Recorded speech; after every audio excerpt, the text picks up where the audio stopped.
The lash cut through the silence of the marble hall, a sound as sharp and ugly as the laughter that followed it. Catherine Vance didn't scream.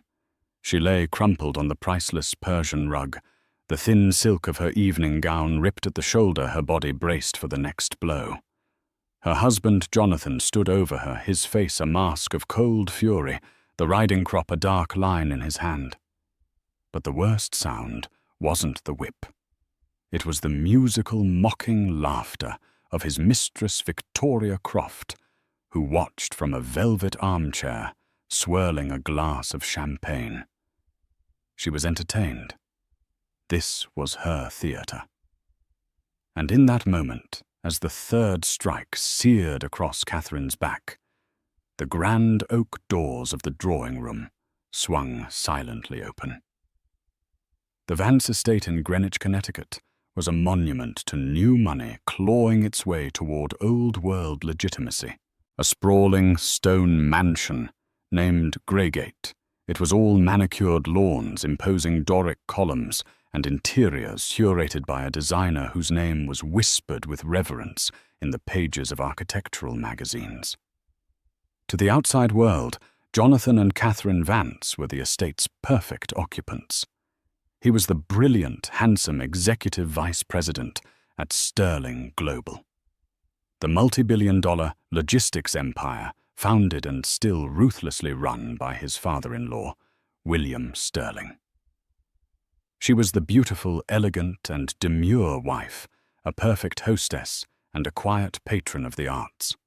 Their photographs graced society pages, a toast at the Met Gala, a shared smile at a charity polo match, a hand-in-hand stroll through Aspen.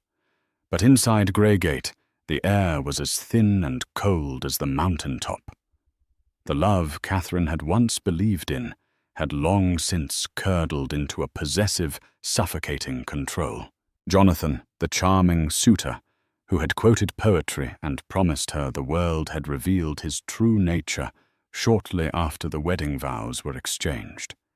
He was a man pathologically insecure, terrified of living in the shadow of her father.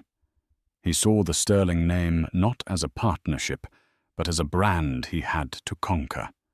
And he conquered it by attempting to break its air. The cruelty began subtly. A dismissive comment about her opinion in front of guests, a joke about her weight that was anything but. He isolated her from her old friends, deeming them unsuitable for their new station.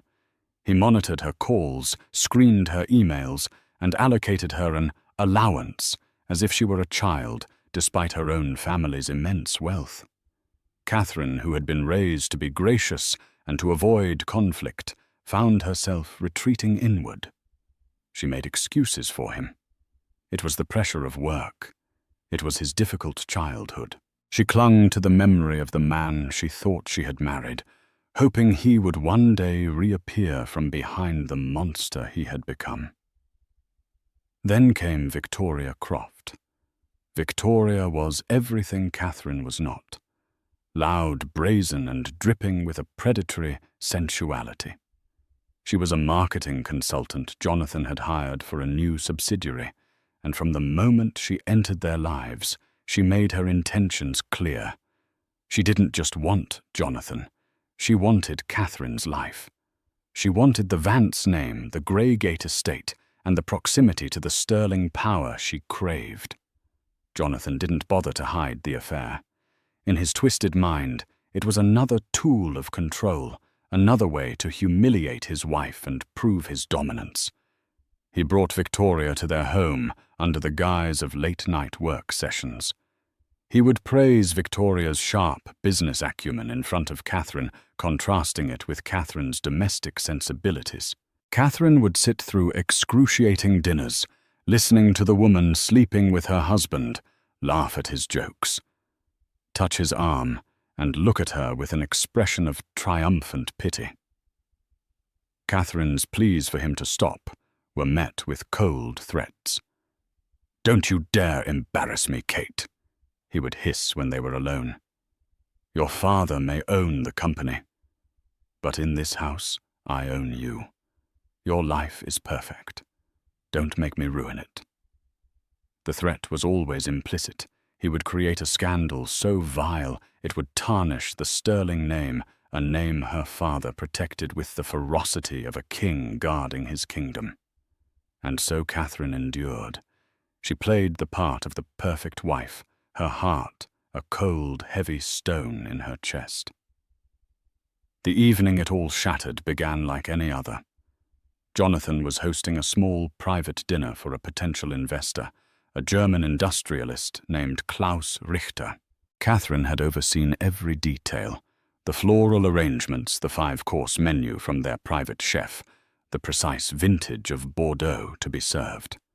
She moved through the evening with practiced grace, a beautiful automaton smiling in all the right places.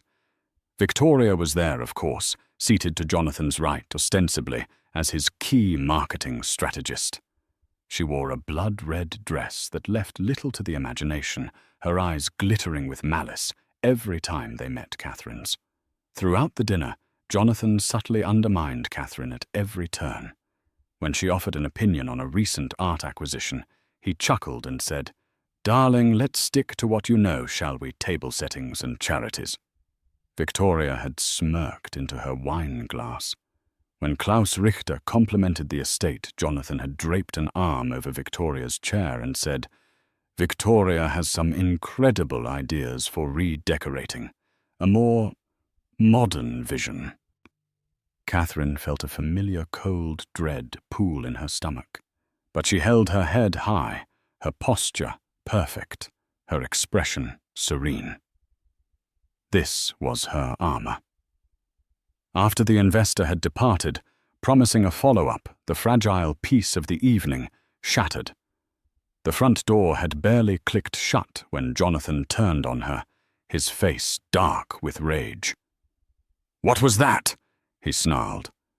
Catherine was genuinely confused. What was what, Jonathan? The evening went perfectly. "Don't play dumb with me," he snapped, advancing on her.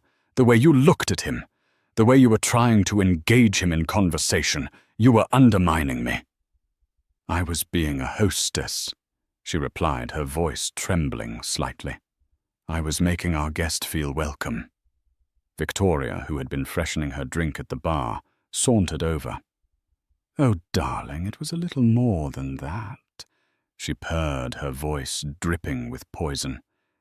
"You looked so desperate for attention. It was rather pathetic." "This has nothing to do with you, Victoria," Catherine said, her control finally starting to fray. Jonathan grabbed her arm, his fingers digging into her skin. "She is my guest, in my house. You will show her respect." His eyes were wild. His breath smelled of expensive whiskey. "You think you're so untouchable, don't you? With your perfect breeding and your father's name. But you're nothing without it. You're nothing without me." He was seething, spiraling into one of the rages she had come to fear more than anything. He dragged her from the foyer into the grand drawing room, the one with the soaring ceilings and the massive fireplace. Hanging above the mantel was a collection of antique riding crops, a pretentious affectation from a man who had been on a horse twice in his life.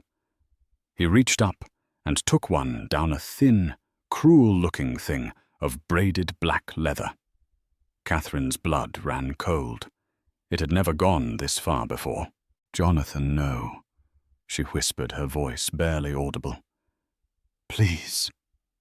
"You need to be taught a lesson, Catherine," he said, his voice dangerously calm. "A lesson in humility.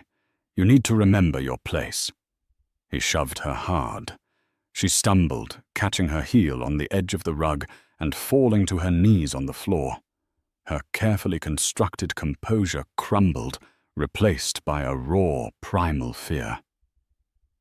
From her armchair, Victoria Croft picked up her champagne flute, took a delicate sip, and settled in to watch the show. Her expression was one of pure, unadulterated pleasure. This was the ultimate victory for her. This was the final, absolute humiliation of the woman whose life she intended to steal. Jonathan raised the crop. The world narrowed to the space between Catherine's body and the braided leather whip in her husband's hand. The vast drawing room with its collection of priceless art and antique furniture felt like a cage, the air thick with the scent of whiskey and Victoria's cloying perfume was suffocating. Every muscle in Catherine's body tensed, a scream lodging itself in her throat, silent and sharp. "Please, Jonathan," she begged, her voice a fractured whisper. "Don't do this." His face was unreadable, a mask of chilling indifference. "A wife should be obedient," he stated, as if reading from a Victorian-era manual on marriage. "You have forgotten that." The first blow came without further warning. It wasn't a full-force strike, but a sharp, stinging cut across her shoulders.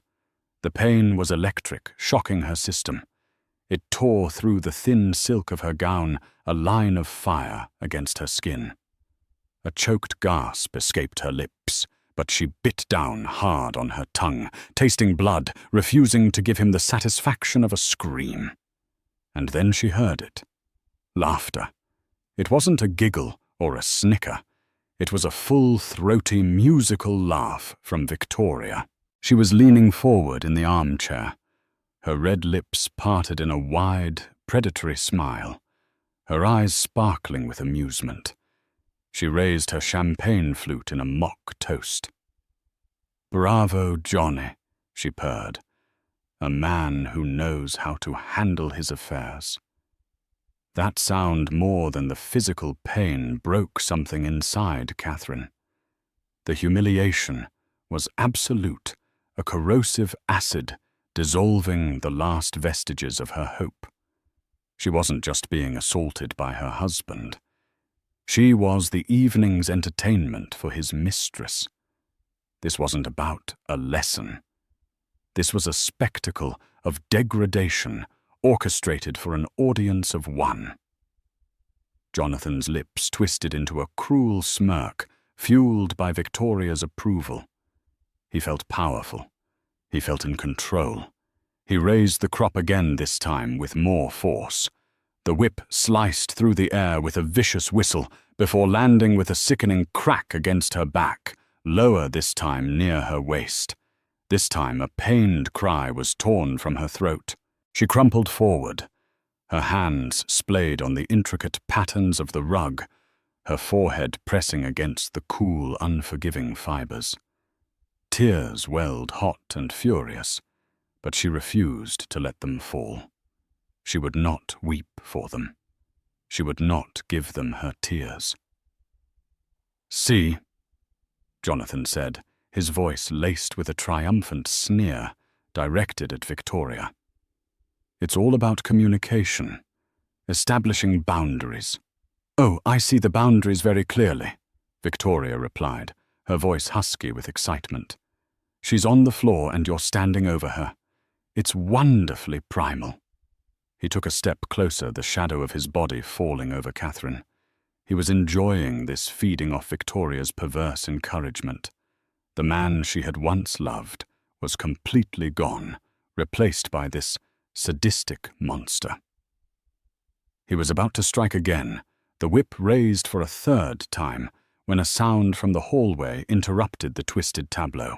It was the soft, almost imperceptible click of the grand oak doors opening. Neither Jonathan nor Victoria noticed at first. They were too engrossed in their sick theatre. Jonathan brought the crop down with a final vicious snap that ripped the silk of her dress and left a burning weal on her skin. It was at that precise moment that a voice as cold and hard as granite echoed through the cavernous room. "Jonathan!"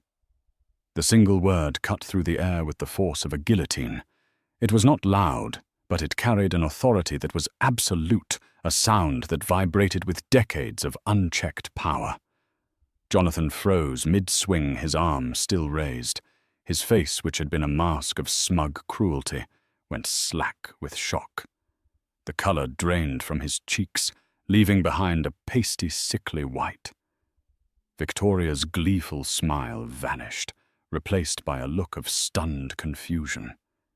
She slowly lowered her champagne glass, her eyes darting towards the doorway. Catherine, still on the floor, squeezed her eyes shut. She thought she was imagining it. It couldn't be. He was supposed to be in Zurich until the end of the week. Slowly she lifted her head.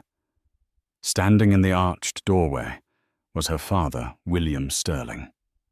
He was not a physically imposing man, but he possessed an aura of such immense, condensed power that he seemed to take up all the oxygen in the room. He was dressed impeccably in a dark, tailored suit, his silver hair perfectly coiffed. He held a leather briefcase in one hand, but it was his eyes that held them all captive.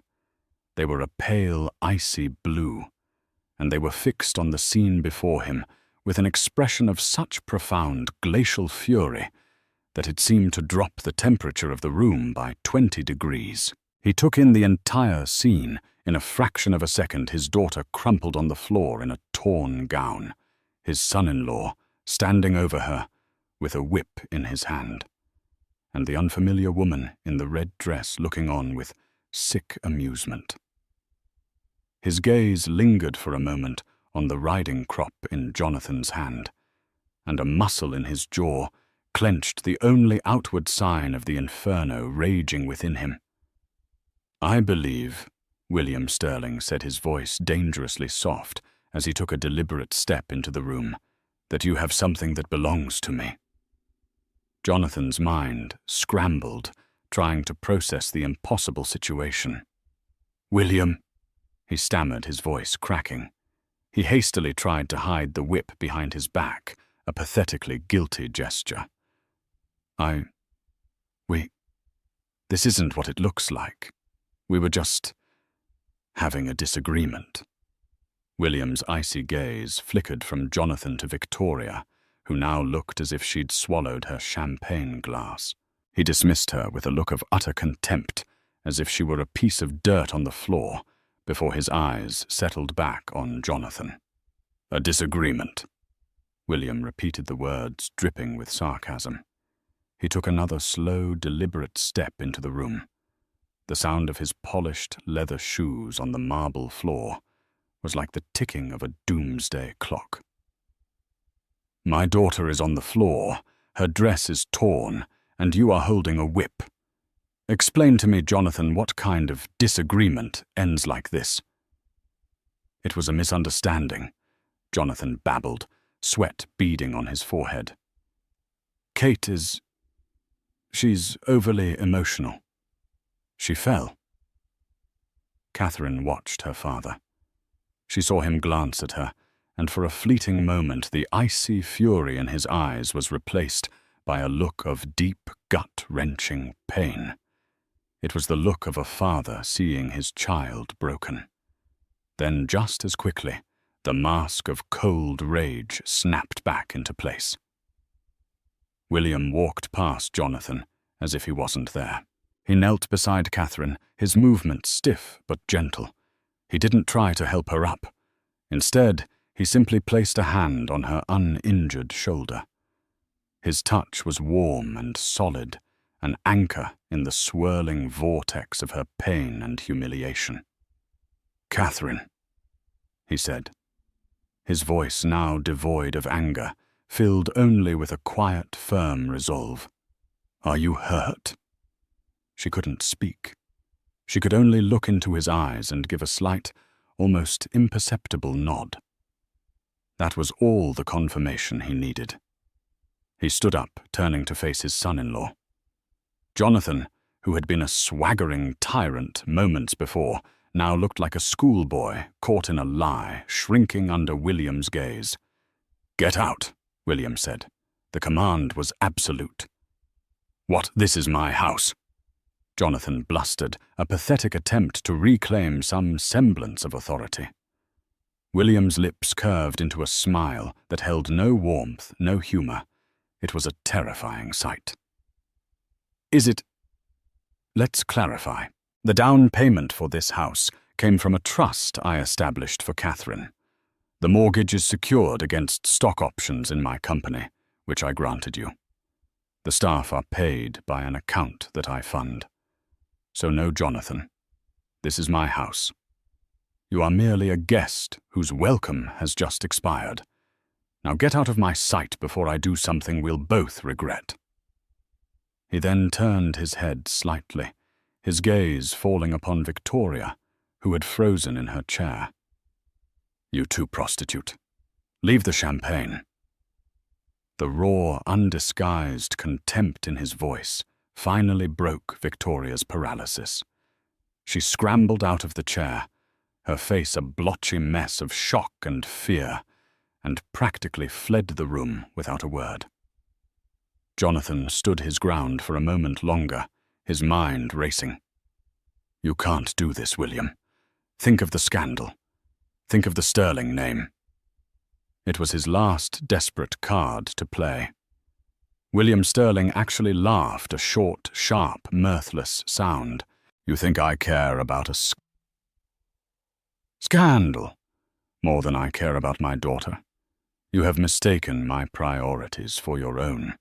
You have made a catastrophic miscalculation." He walked over to the bar, picked up the telephone, and dialed a number from memory. "Hello, Michael," he said into the receiver. "It's William Sterling.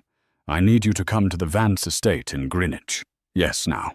And bring Dr. Evans with you. No, the police will not be necessary. Not yet. This is a private matter. I am handling it." He hung up the phone and turned back to Jonathan, his eyes as cold and unforgiving as a winter sea. "Your life as you know it," William Sterling said softly, "is over." The 20 minutes that followed were a silent, tension-filled eternity. Jonathan remained rooted to the spot, a statue of impotent fury and panic. William Sterling didn't speak to him or even look at him again. Instead, he retrieved a cashmere throw from a nearby sofa and gently draped it over Catherine's shoulders, shielding the torn fabric of her dress. He helped her to her feet and guided her to an armchair, the one opposite the one Victoria had just vacated, as if to cleanse the space by her presence. He then poured a glass of water from a crystal decanter and handed it to her. Her hands were shaking so violently she could barely hold it. When Michael arrived, he was the personification of quiet competence. A man in his late 50s with graying temples and the watchful eyes of a man who had seen everything. He was William Sterling's head of personal security, a role that encompassed everything from bodyguard to private investigator to fixer. With him was Dr. Evans, a discreet family physician who carried a well-worn leather medical bag. William's instructions were clipped and precise. "Michael, escort Mr. Vance to the guest house. He is not to leave the property. He is not to use a phone. He is not to contact anyone. See to it personally." Michael simply nodded. "Sir," he turned to Jonathan. "Mr. Vance, this way, please." There was no menace in his tone, but the command was backed by an unspoken promise of overwhelming force. Jonathan, after a moment of sputtering protest, saw the futility of arguing. He was no match for the silent, formidable man before him, nor for the iron will of his father-in-law. Defeated, he allowed himself to be led from the room, casting one last hateful glare at Catherine. "Dr. Evans," William continued, his voice softening as he turned back to his daughter. "Please look after Catherine. Check her for any injuries."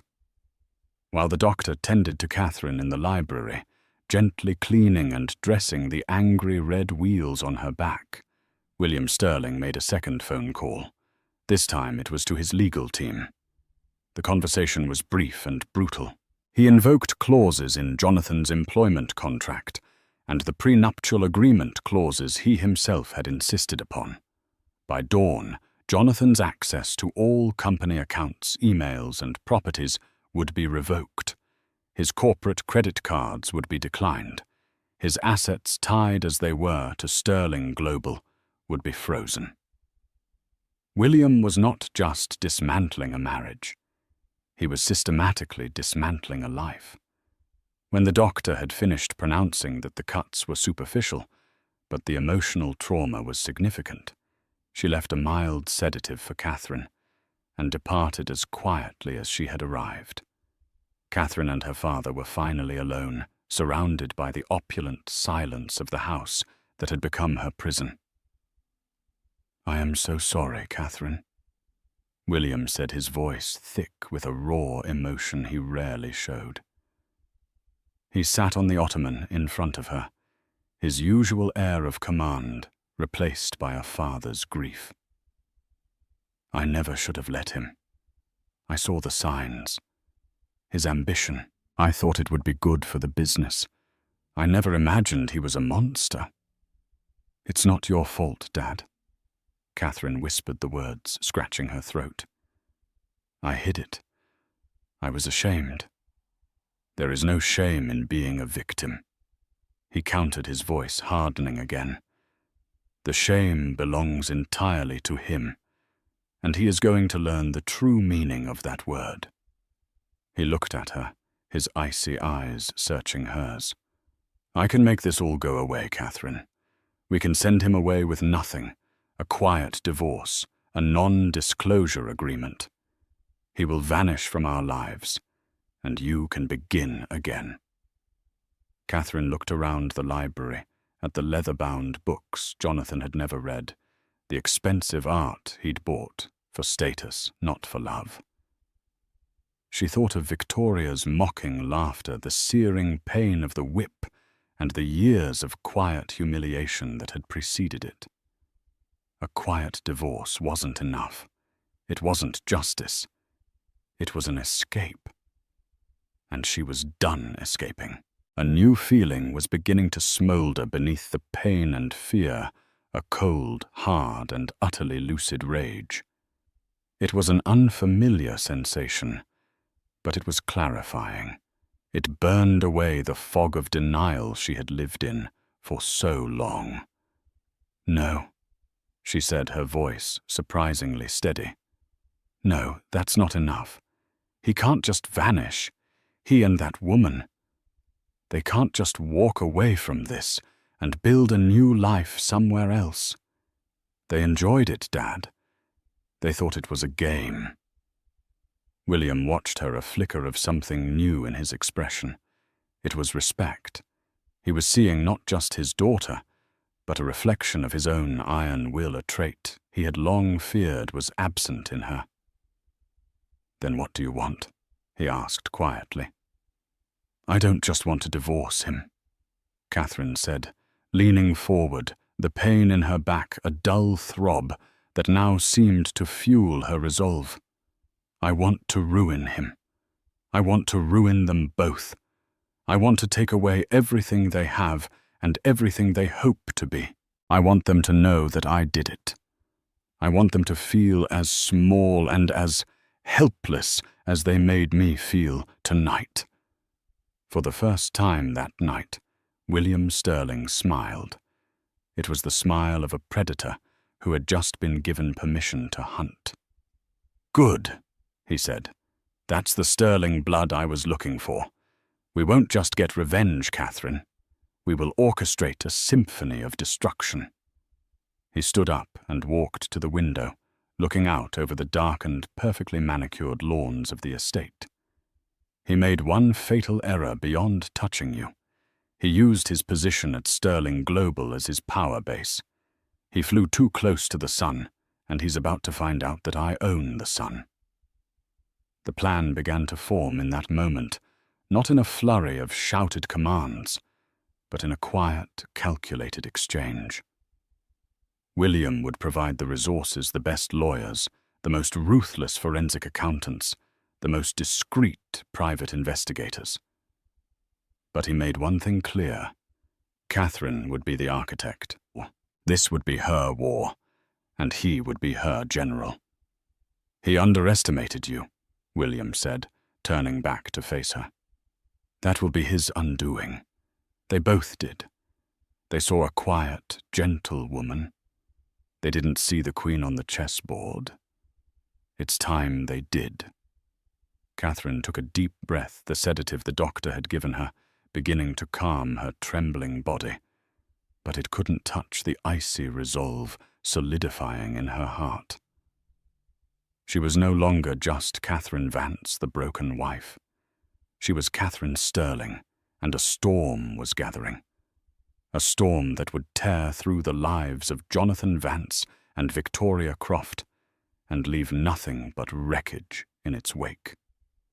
The dawn that was breaking over the perfectly trimmed hedges of Greygate would not bring a new day for them, but the beginning of a long, dark night. The next morning, Catherine left Greygate for the last time. She didn't pack a bag. She walked out of the front door with nothing but the clothes on her back, a simple silk blouse and trousers her father's assistant had brought, and didn't look back. The mansion was no longer her home. It was a crime scene, the mausoleum of her dead marriage. She was taken to her father's penthouse on Fifth Avenue, a stark, modern fortress of glass and steel overlooking Central Park. It was a world away from the stuffy, faux aristocratic grandeur of the Greenwich estate. Here the lines were clean, the spaces open, the air itself seeming to hum with purpose. This became her war room. For the first few days, Catherine focused on healing, not just the physical welts on her back, which faded from angry red to a mottled purple, but the deeper wounds inside. She slept, she ate, she spoke at length with a therapist who specialized in trauma and high-conflict relationships. The therapist helped her name the abuse she had endured for years: coercive control, gaslighting, emotional, and finally, physical violence. Giving it a name stripped it of its shadowy power. It wasn't a disagreement or a difficult marriage. It was a calculated campaign of abuse and understanding that transformed her shame into fuel. On the 5th day, she walked into her father's study, a room panelled in dark mahogany with a panoramic view of the city, and found him waiting with 2 other men. "Catherine, this is Daniel Finch," William said, indicating a man in a perfectly tailored but unassuming suit. "He is the head of our corporate legal department, and this," he said, gesturing to the second man, "is Mr. Davies." Mr. Davies was the more intriguing of the two. He was a man who seemed to be composed entirely of sharp angles and quiet intensity. He had the kind of nondescript face that was easy to forget, which Catherine immediately understood was a professional asset. His eyes, however, were unforgettable, sharp, analytical, and missing nothing. He didn't offer a handshake, just a slight, respectful nod. William had explained his background, earlier ex-MI6, now running one of the most exclusive and discreet corporate intelligence firms in the world. He was the man you hired when you needed to know where all the bodies were buried. "Catherine," William began his tone all business, "we have 2 primary targets, Vance and Croft. We will attack them on separate fronts. Finch will handle the legal and financial assault on Jonathan. Mr. Davies will handle the opposition research on both of them. I want you to direct them. They report to you now." Finch, a seasoned lawyer used to dealing with corporate titans, looked slightly surprised, but masked it quickly. Davies's expression didn't change at all. Catherine took her seat at the head of the large mahogany table. For a moment, she felt a flicker of the old insecurity, a voice whispering that she was out of her depth. Then she remembered Victoria's laughter, and the voice died. "Mr. Finch," she began, her voice clear and firm. "What is Jonathan's current status?" "Legally, he's in limbo," Finch replied, opening a sleek leather portfolio. "His employment is suspended pending an internal investigation. His assets are frozen due to a preliminary injunction we filed citing potential misappropriation of company funds. The prenup is ironclad. In a divorce, he's entitled to a one-time payment of $500,000 and nothing more. He forfeits all claims to property stock and future earnings. That's not enough, Catherine said flatly. I don't want him to walk away with $500,000. I want him to walk away with debt and a criminal record. What's the basis for the misappropriation claim? It's a broad claim for now, Finch admitted. We're alleging he used company resources for personal gain. Lavish trips with Ms. Croft billed as business expenses, questionable consultancy fees. We need something more substantial to trigger a federal investigation. Then we find it, Catherine said, turning her attention to the other man.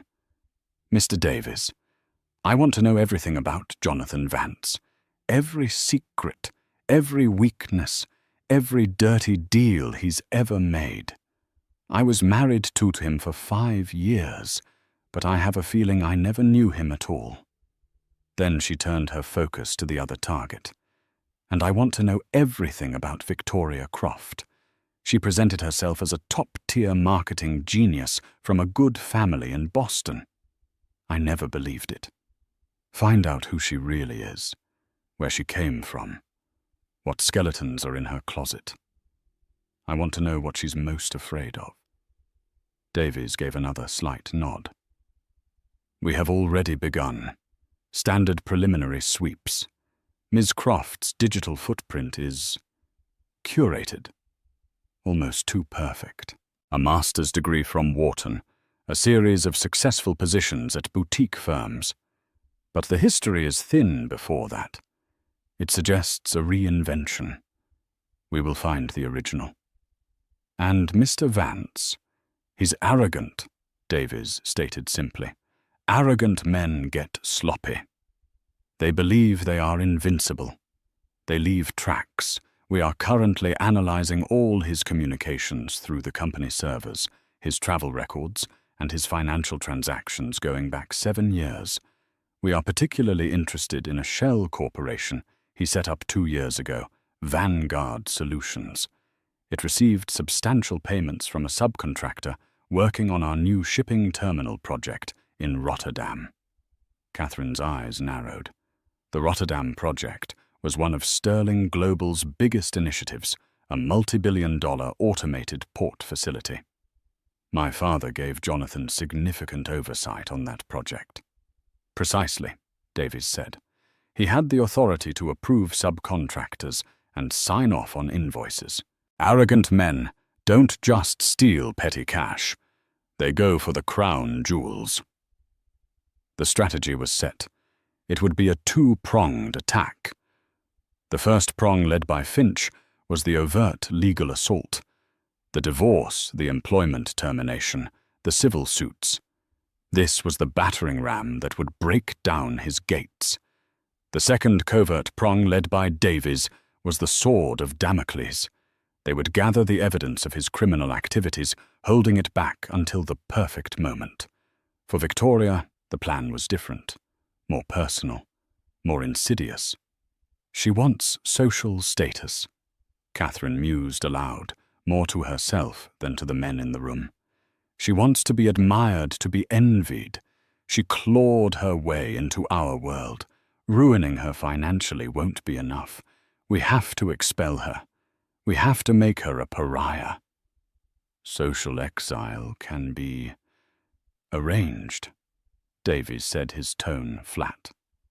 Once we know who she truly is, we can ensure that the right people are made aware of it. The society columns can be just as brutal as a courtroom. Over the next 3 weeks, the penthouse became a command center. Catherine worked tirelessly, often late into the night. She shed the last remnants of the timid, passive woman she had been. The abuse had burned away her naivete, leaving behind a core of tempered steel. She was sharp-focused and utterly ruthless. She reviewed financial statements with Finch, spotting anomalies with an intuition that surprised the veteran lawyer. She analyzed surveillance reports from Davies's team, piecing together timelines and connecting disparate pieces of information. She learned that Jonathan was trapped at the guest house, cut off, and growing more desperate by the day, bombarding Finch's office with angry, threatening calls that were all meticulously recorded. She learned that Victoria had tried to contact him, but her calls were blocked. She was holed up in her luxury apartment, a lease paid for, by Jonathan's now frozen accounts, likely wondering why the money had suddenly stopped. Catherine was no longer a victim reacting to trauma. She was a strategist, a hunter. She was forging the sword of her own vengeance, and she was learning to wield it with terrifying precision. Every document she read, every report she analyzed, was another step towards the complete and utter annihilation of the two people who had tried to destroy her. She wasn't just taking back her life, she was preparing to burn theirs to the ground. The breakthrough came on a rainy Tuesday afternoon, 4 weeks after the attack. Mr. Davies arrived at the penthouse not with a file, but with a single encrypted tablet. He placed it on the mahogany table in front of Catherine and her father. "We have them," he said without preamble. His usual stoic expression was tinged with a hint of professional satisfaction. He tapped the screen, bringing up a complex flowchart of bank accounts, shell corporations and wire transfers. It was a dizzying web of deception, but at its center were 2 names, Jonathan Vance, and a Rotterdam-based construction firm called Decker Heavy Industries. Vanguard Solutions, the shell company Vance set up, has one purpose. Davies explained, his finger tracing a line on the screen. Decker was awarded the primary contract for laying the foundation and concrete work at the new port terminal. A contract Vance approved. Over the past 18 months, Decker has systematically overbilled Sterling Global by 22%, citing unforeseen geological challenges and material cost overruns. Vance approved every single inflated invoice. "I remember those reports." William growled, his knuckles white as he gripped the arm of his chair. "I questioned them, but Jonathan produced geological surveys and supplier cost sheets to back them up. All forged, I assume." "Completely fabricated," Davies confirmed. The excess payments, totaling just over $34 million, were then funneled from Decker back to Vance through a series of offshore accounts, finally landing in the account of Vanguard Solutions. It was a classic kickback scheme, executed on a massive scale. Jonathan hadn't just been stealing from the company. He had been stealing directly from William Sterling's flagship project, using his trust as a weapon. "This is more than enough for a federal case," Finch said, peering at the tablet with a lawyer's hungry gaze. "Wire fraud, embezzlement, money laundering. He'll do serious time for this. 20 years, maybe more." Catherine felt a cold sense of victory, but she held up a hand. "Not yet. We don't go to the authorities yet." "What else did he use the money for?" Davies swiped the screen. A new set of images appeared. Photographs. Surveillance shots of Jonathan meeting with a shadowy figure in a Brussels hotel bar. Bank statements from Vanguard Solutions, showing a series of large, untraceable cash withdrawals. "He's been playing in a dangerous sandbox," Davies said. "He's been using a portion of the stolen funds to bribe port officials and union leaders to ensure there are no labor disputes or regulatory delays. He wasn't just stealing. He was using our own money to create a power base for himself to guarantee the project's success so he could look like a hero to your board of directors, Mr. Sterling. The man he was meeting with is a known fixer for the Russian syndicate in Antwerp. Jonathan is in far deeper than we ever imagined." The sheer audacity of it was breathtaking. He had woven a web of criminality so deep within the fabric of her father's company that a public revelation could cause a catastrophic scandal potentially jeopardizing the entire Rotterdam project. Jonathan had built himself a poison pill. "He thinks this makes him untouchable," William said, his voice dangerously low. "He thinks if we expose him, we expose ourselves to the fallout." "He's wrong," Catherine said, her mind already working, seeing the path forward. "We don't detonate the bomb. We use it as leverage. We make him dismantle it for us, piece by piece." She then looked at Davies. "What about her?" Davies's face remained impassive, but he swiped to the final section of the report. It was titled Croft Victoria. Underneath, in smaller letters, was another name, Rachel Pinsky. The screen showed a grainy yearbook photo from a public high school in Cleveland, Ohio. The girl in the picture had the same eyes, but her hair was a mousy brown, and her face had a hardness that hadn't been polished away by expensive dermatologists. "Victoria Croft does not exist," Davies stated. "She was born Rachel Pinsky. Her father was a mechanic, her mother a waitress. She was not a Wharton graduate. She has 2 years of community college and a series of low-level marketing jobs in the Midwest. She also has a sealed juvenile record."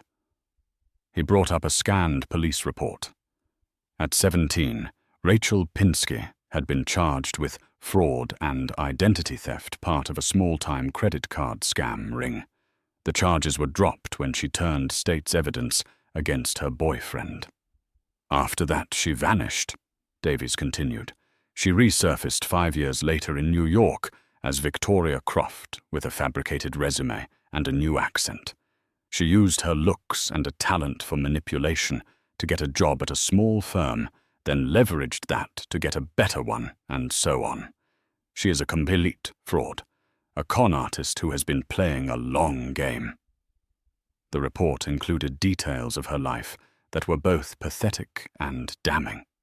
Old debts, estranged family members who hadn't heard from her in a decade, a former roommate who described her as pathologically ambitious and completely devoid of a conscience. Her greatest fear, the report concluded, was exposure. Her entire identity was a house of cards built on whispers and lies. If someone were to blow on it, it would disintegrate. Catherine stared at the picture of the young, hard-faced girl from Cleveland.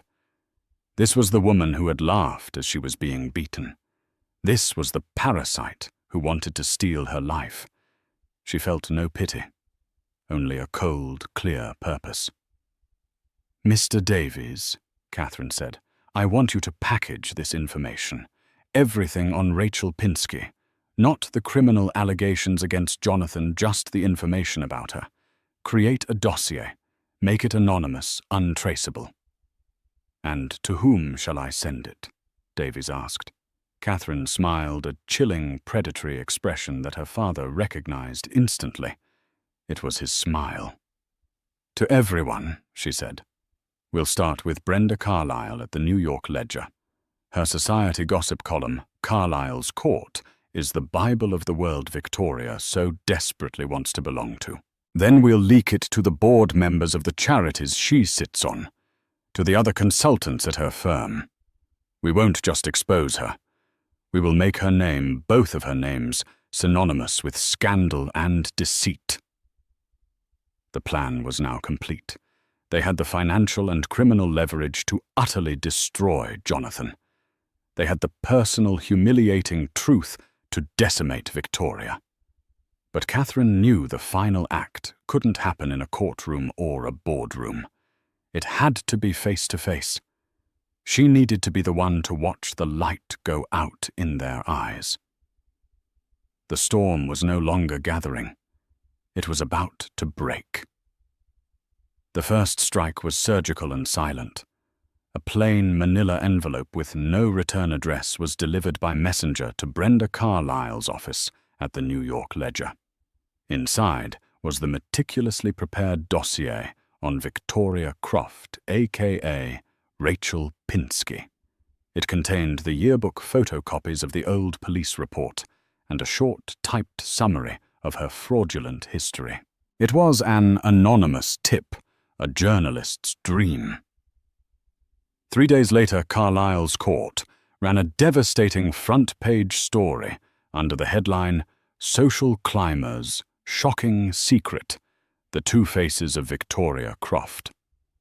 The article was a masterpiece of character assassination. It painted a picture of a calculating grifter from Ohio who had conned her way into the city's elite circles. It detailed her fabricated education, her invented family history, and hinted at a sordid criminal past. By noon, the story was everywhere, a viral firestorm burning through the social and professional networks Victoria had spent years cultivating. The fallout was immediate and catastrophic. Her consulting firm, terrified of the scandal, terminated her contract, citing a morals clause. The boards of the two prestigious charities she had fought so hard to join called emergency meetings and summarily voted her out. Invitations to upcoming galas and events were rescinded via terse emails. The friends who had once flocked to her side now crossed the street to avoid her. She was no longer Victoria Croft, the glamorous marketing guru. She was Rachel Pinsky, the fraud from Cleveland. In a world built on reputation and perception, her identity had been executed. Davies's team reported that she had not left her apartment in days, the final rent payment was due, and eviction proceedings were imminent. While Victoria's world imploded publicly, the second phase of the plan began privately. Daniel Finch requested a meeting with Jonathan and his lawyer. They met not in a law office, but in the cold, impersonal conference room of a neutral third-party mediator.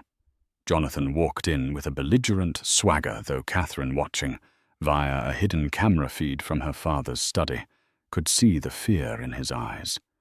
He had been isolated for weeks, his funds cut off, his power stripped away. He was a king with no kingdom. "What is this about Finch?" he blustered. "If Catherine thinks she's getting a dime more than the prenup stipulates, she's insane." Finch didn't respond. Instead, he placed a single thick file on the table. "This is a copy of your divorce settlement, Mr. Vance. We've taken the liberty of drafting it. Please read it carefully." Jonathan's lawyer, a slick but ultimately outmatched attorney named Peterson, picked it up. As he read, his professional composure began to crumble. His eyes widened, and he paled slightly. "This is outrageous," Peterson stammered, looking up. "You're demanding he forfeit the $500,000 settlement. You're demanding he sign over his pension, his 401k, and the title to the Greenwich property free and clear. You're demanding he assume liability for a personal debt of $5 million payable to Ms. Sterling. This is punitive. No judge would ever approve this." "We won't be going to a judge," Finch said calmly. He slid a second, much thinner file across the table. "This is for you, Mr. Vance. A little light reading." Jonathan snatched the file and opened it. Inside were not legal documents, but a series of photographs and bank statements. The first was a surveillance photo of him meeting the Russian fixer in Brussels. The next was a summary of the wire transfers from Decker Heavy Industries to Vanguard Solutions. The final page was a simple, one-paragraph summary of the federal crimes he had committed: wire fraud, embezzlement, conspiracy, and bribery of foreign officials. Jonathan stared at the papers, his face turning the color of ash. The swagger evaporated, replaced by the stark animal terror of a trapped man. He looked from the file to Finch, his mouth opening and closing silently. "As you can see," Finch continued, his voice as smooth as silk, "we have a choice to make. Option A. You sign the divorce settlement as written. You walk away with nothing but the clothes you're wearing and a substantial legally binding debt to your ex-wife. You will then spend the next 6 months cooperating fully with our internal audit to help us uncover and rectify the financial irregularities at the Rotterdam terminal. You will help us quietly remove the people you bribed and ensure a smooth transition. In return for your full cooperation, this file—" He tapped the evidence, "remains a private internal matter."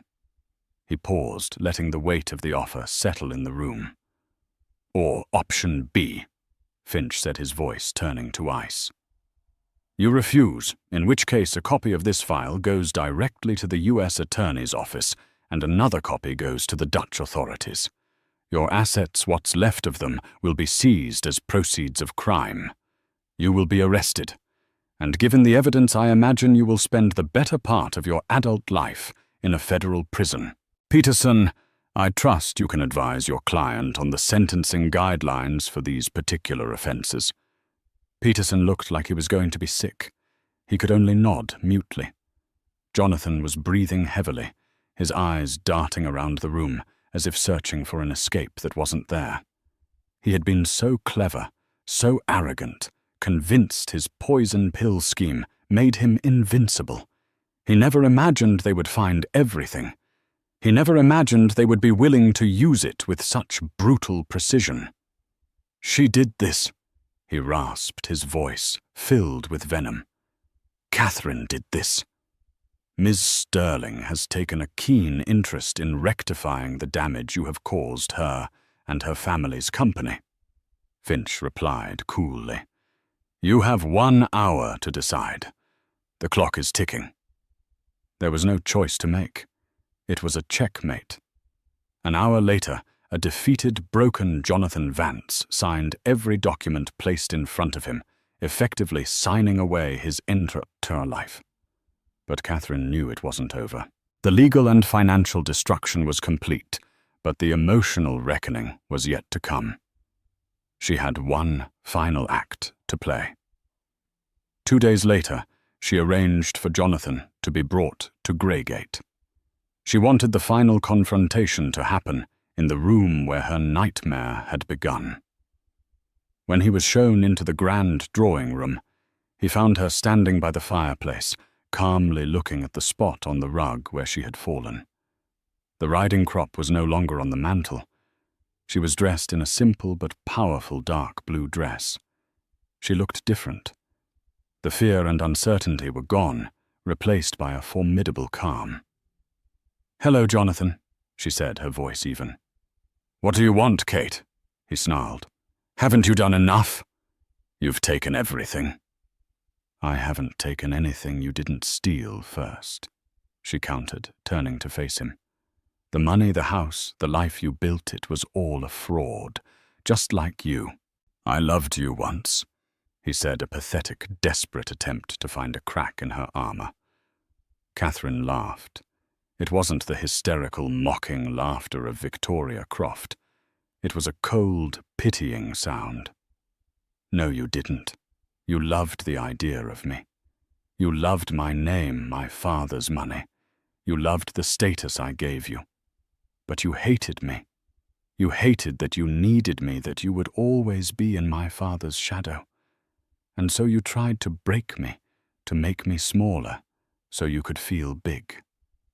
She took a step toward him. "But you failed. You didn't break me. You woke me up. You and that pathetic grifter you brought into our home." "Don't talk about her," he spat. "Why not?" "Are you worried about Rachel Pinsky?" Catherine asked, enjoying the flicker of shock on his face as she used the name. "I hear she's having a difficult time. Evicted from her apartment yesterday, I believe. All her credit cards were in your name after all. It must be so difficult to go from champagne and charity galas back to being a nobody from Cleveland with a criminal record." She walked past him, heading for the door. "This is the last time you will ever see this house, Jonathan. This is the last time you will ever see me. Tomorrow, your cooperation with my father's company begins. And I assure you they will work you until they have extracted every last piece of useful information. And then you'll be left with nothing. Not even a name people will remember. Just a $5 million debt you'll never be able to repay."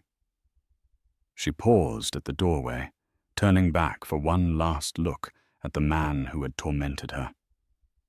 He looked small and pathetic, lost in the vastness of the room he had once commanded. "You wanted to teach me my place," she said, her voice dropping to a whisper. "But all you did was help me find my own. Goodbye, Jonathan." She walked out without looking back, leaving him alone in the silent monument to his own destruction. The unraveling was complete. In the aftermath, the silence left by the storm was profound. Jonathan Vance, as promised, became a ghost. To avoid prison, he was forced to help dismantle the web of fraud he had created, only to be cast aside by Sterling Global once his usefulness expired. He vanished from public life, a disgraced man with an insurmountable debt erased from the world he fought to conquer. Victoria Croft's demise was more public. As Rachel Pinsky, she was a pariah. The social circles she'd infiltrated slammed their doors, leaving her unemployable and destitute. Her punishment was to live as a bitter shadow forever, on the outside of a life she'd only pretended to have. Catherine, however, did not retreat into a quiet life. She reclaimed her maiden name and her power. Refusing to be a mere heiress, she took a leading role at Sterling Global, creating a new ethics division to rebuild the integrity Jonathan had shattered.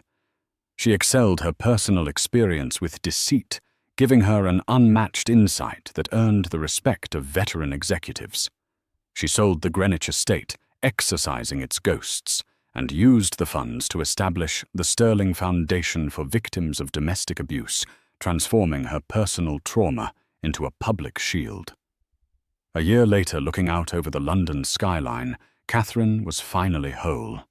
The scars on her back had faded reminders not of pain, but of the strength she had forged in the fire. The revenge was not just about justice, it was a reclamation. She hadn't just destroyed her enemies. She had built a new world from the ashes, one where she was no longer a victim in a cage, but the powerful architect of her own destiny. And so Catherine Sterling's story isn't just one of revenge. It's a testament to the incredible strength that can be forged in the fiercest of fires. It's about how the deepest betrayals can sometimes awaken a power within us we never knew we possessed. She didn't just get even. She rose above transforming her personal tragedy into a source of strength and a beacon of hope for others. Her journey reminds us that the ultimate victory isn't just in watching your enemies fall, but in building a better life from the rubble they left behind.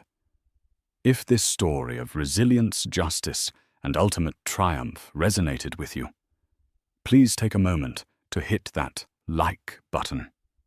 Share it with someone who appreciates a story of strength overcoming adversity. And most importantly, subscribe to the channel and ring the bell for more gripping stories like this one. Your support helps us continue to bring these powerful narratives to life. Thank you for listening.